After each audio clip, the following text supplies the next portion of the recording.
Bismillahirrahmanirrahim. Assalamualaikum warahmatullahi wabarakatuh kepada para panel dan juga kepada kesemua peserta pada hari ini. Pada hari ini saya akan membentangkan yaitu sebuah inovasi yaitu pembangunan peranti ataupun sensor sebagai penentukan masa bagi penyelenggaraan sistem penyamanan udara jenis split unit untuk penjimatan penggunaan tenaga elektrik. Okey, baik, kita pergi kepada introduction ataupun sebagai pengenalan. Menurut Yao 2014, statistik menunjukkan lebih 50% iaitu bil elektrik di bangunan komersial dan lebih 30% pula iaitu jumlah bil elektrik di kawasan perumahan disumbangkan oleh kos operasi penyamanan udara. Jadi jangka hayat peralatan adalah berdasarkan cara penggunaan dan penjagaan peralatan tersebut.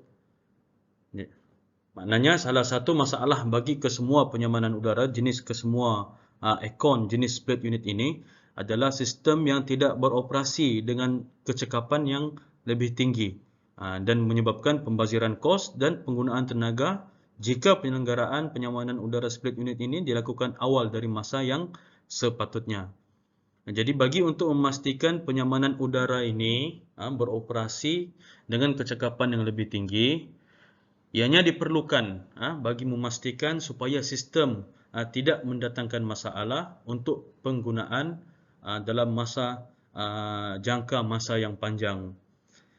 Jadi projek ini direka bentuk bagi membantu pengguna mengetahui masa yang sesuai untuk penyelenggaraan untuk sistem ataupun aircon sistem split unit ini. Okey, baik, kita pergi kepada seterusnya kita pergi kepada objektif kajian. Kita mempunyai dua objektif kajian. Yang pertama adalah untuk mereka bentuk dan fabricate sensor tersebut yang boleh diguna pakai untuk pengguna bagi mengetahui masa yang terbaik untuk melakukan maintenance ataupun penyelenggaraan bagi penyaman udara jenis split unit. Dan yang kedua pula adalah untuk menganalisis keupayaan sensor sebagai alat mengukur perkali prestasi bagi penyaman udara jenis split unit. Okey, kita pergi kepada slide yang seterusnya iaitu kajian literatur ataupun literature review. Menurut Wang 2000, penyamanan udara jenis split unit dipisahkan iaitu unit luar outdoor yang mempunyai pemampat, kompresor, condenser dan capillary tube, manakala unit dalam ataupun indoor. Indoor ni pula mempunyai penyejat ataupun evaporator. Dan pemampat ataupun kompresor akan memampatkan bahan pendingin daripada tekanan rendah yang dari penyejat kepada tekanan tinggi ke pemeluap. Selepas itu bahan pendingin dimampatkan, kemudian gas panas kepada cecair akan menolak haba melalui gegelung panas, melalui gegelung dan kipas pemeluap. Menurut Al-Zobi 2015, reka bentuk sistem penyamanan udara yang lebih baik diperlukan untuk meminimumkan penggunaan tenaga elektrik. Manakala menurut McDowell 2007, proses penyejukan menunjukkan perubahan sifat termodinamik penyejuk dan pemindahan tenaga antara penyejuk dan environment ataupun persekitaran. Manakala menurut Sullivan 2004, iaitu di dalam konteks operasi maintenance ataupun penyelenggaraan berpusatkan kebolehpercayaan ialah proses yang digunakan untuk menentukan keperluan penyelenggaraan mana-mana aset fizikal. Okey, baik.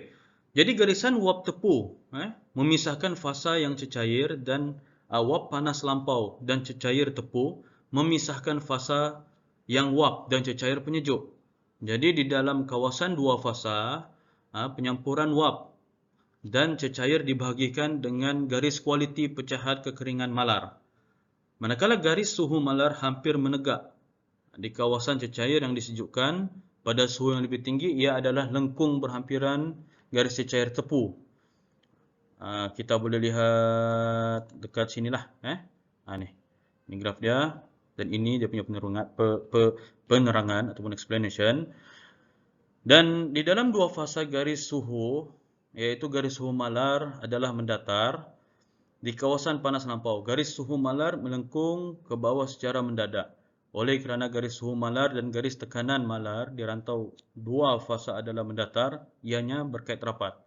Dan operasi praktikal komponen ianya boleh diukur dengan fungsi berasaskan masa. Jadi kita boleh lihat sinilah, graf di sini boleh diukur dengan fungsi berasaskan masa. Manakala kalau kita lihat dekat sini, kadar kegagalan komponen dari masa ke semasa untuk populasi komponen paksi Y, iaitu paksi Y yang mewakili kadar kegagalan, dan paksi X ialah masa daripada bentuk yang ditunjukkan. Lengkung dibahagikan kepada 3, iaitu infant mortality, hayat berguna dan tempoh usang, menurut Sullivan 2004. Jadi infant mortality melengkung dicirikan oleh kegagalan yang tinggi diikuti dengan tempoh kegagalan yang berkurang. Jadi tempoh hayat berguna menunjukkan bahawa kadar kegagalan adalah malar dari masa ke semasa. Manakala tafsiran ini adalah daripada operasi dan penyelenggaraan yang lemah, iaitu rantau tempoh usang adalah kadar kegagalan yang meningkat, iaitu pesat mengikut masa. Dalam kebanyakan kes tempoh ini termasuklah taburan normal kegagalan hayat reka bentuk menurut Sullivan 2004. Okey, baik, kita pergi kepada slide yang seterusnya, iaitu metodologi. Terbahagi kepada 3, iaitu reka bentuk, konsep rekaan, dan fabrikasi. Yang pertama adalah reka bentuk, perisian menggunakan CAD ataupun Computer Aided Design yang digunakan untuk mereka bentuk pembangunan projek. Jadi sistem yang telah direka bentuk akan direka untuk menghasilkan data, serta data tersebut akan digunakan untuk dimasukkan ke dalam aplikasi yang disediakan. Jadi aplikasi yang telah diprogram akan menunjukkan peratusan prestasi sistem. Jadi raja ini menunjukkan sistem ilustrasi bagi prototipe ini. Manakala konsep rekaan, sistem ini akan dibangunkan berdasarkan raja Rorschach untuk kitaran asas bahan pendingin. Jadi nilai suhu akan diukur pada bahagian sedutan mampatan, compression suction, bahagian nyahcas memampat, dan bahagian masuk penyejat. Jadi suhu akan dipasang, iaitu suhu temperature sensor akan dipasang. Nilai tekanan akan diukur pada bahagian sedutan dan nyahcas di pemiatu, iaitu penderia mampat, yang mana manifold gauge akan dipasang. Data yang dipaparkan akan diambil dan dimasukkan ke dalam perisian aplikasi. Manakala perisian aplikasi akan mengira dan memaparkan peratusan prestasi sistem tersebut, serta menunjukkan peratusan yang terbaik untuk melakukan penyelenggaraan untuk sistem penyaman udara. Okey, baik. Dan yang ketiga adalah fabrikasi, iaitu komponen akan dipasang berdasarkan kitaran asas bahan pendingin. Untuk tolak tekanan penyamanan udara, iaitu jenis split unit, akan diubah suai, akan dimodify. Manakala manifold gauge akan dipasang pada saluran pemampat sedutan dan pelepasan untuk mengukur nilai tekanan. Manakala sensor suhu akan disambungkan menggunakan menggunakan Arduino, dan sensor akan dipasang pada saluran masuk penyejat. Dan saluran sedutan dan nyahcas di bahagian pemampat pula, supaya nilai suhu boleh diukur. Manakala sensor suhu tersebut akan ditempatkan di 3 tempat berbeza, iaitu bahagian sedutan pemampat, bahagian pelepasan pemampat, dan bahagian masuk penyejat. Jadi lokasi ini telah ditentukan berdasarkan Raja Rohaj lah. Tolok tekanan digunakan juga tolok tekanan digital yang ditempatkan di tempat yang berbeza. Okey, baik, kita pergi kepada slide yang seterusnya. Dan ini adalah keputusan dan perbincangan. Kalau kita lihat dekat sini, ini adalah table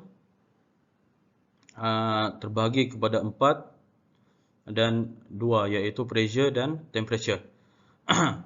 Jadi eksperimen ini telah dilaksanakan dengan 2 eksperimen secara asasnya.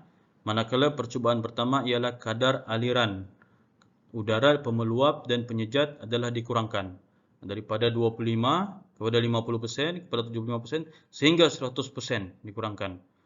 Jadi percubaan kedua, kadar aliran udara pada unit pemeluap telah ditetapkan permulaannya pada 25%.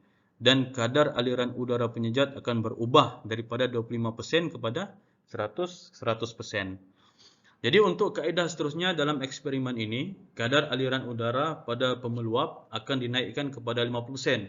Tetapi prosedur yang sebelumnya tetap digunakan pakai. Prosedur 25% tu kita pakai kepada prosedur untuk pada 50%. Kemudian prosedur ini akan berulang sehingga aliran udara pada pemeluap dinaikkan pada 100%. Okey, baik. Jadi kalau kita lihat pada graf yang pertama, menunjukkan kelajuan aliran udara telah dikurangkan akan menyebabkan pekali prestasi ataupun coefficient of performance COP untuk sistem yang terjejas. Ia juga telah membuktikan bahawa unit pemeluap akan menyebabkan kesan besar terhadap prestasi sistem penyamaan udara. Dan kalau kita lihat pada graf yang kedua, menunjukkan kelajuan aliran udara bagi kedua-dua unit penyejat dan pemeluap telah berkurang. Jadi graf telah membuktikan bahawa sistem yang beroperasi dengan pekali prestasi yang lebih rendah apabila kelajuan aliran udara untuk kedua-dua pemeluap dan penyejuk telah disekat. Okey, sebagai kesimpulan, kajian ini dilaksanakan untuk mencapai pemantauan prestasi kecekapan sistem air conditioning ataupun penyamaan udara dengan bertujuan untuk mencapai kualiti udara yang baik pada pengguna. Jadi selain itu, ianya juga bertujuan meningkatkan kecekapan sistem penyamaan udara. Teknologi pengudaraan ini dapat mengurangkan penggunaan tenaga elektrik serta menjimatkan. Hasil kajian ini dapat menghasilkan sistem pemantauan prestasi penapis udara pada saluran udara. Sistem penyamaan udara tersebutlah yang membantu meningkatkan kecekapan sistem serta menentukan waktu yang sesuai untuk menjalankan kerja penyelenggaraan sistem penyamanan udara jenis split unit. Peningkatan kualiti udara dalam sistem penyamaan udara dapat memberi manfaat kepada kualiti kehidupan manusia. Jadi saya ucapkan terima kasih kepada para panel dan kesemua para audien iaitu para peserta kerana memberi peluang saya untuk membentangkan pembentangan ini pada hari ini. Jadi saya ucapkan sekali lagi terima kasih kepada semua. Assalamualaikum warahmatullahi wabarakatuh.